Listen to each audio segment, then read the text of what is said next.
Most men are terrified of scale because they are terrified of being found out. Does your system break when it grows, or does it thrive on the pressure?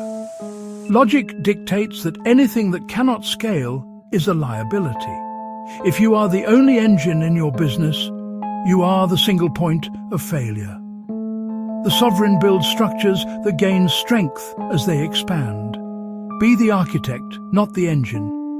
Distributed load, redundant paths, systems that do not sleep, structure over heroics, design for pressure. Make scale your ally.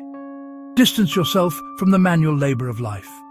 Move into the command center.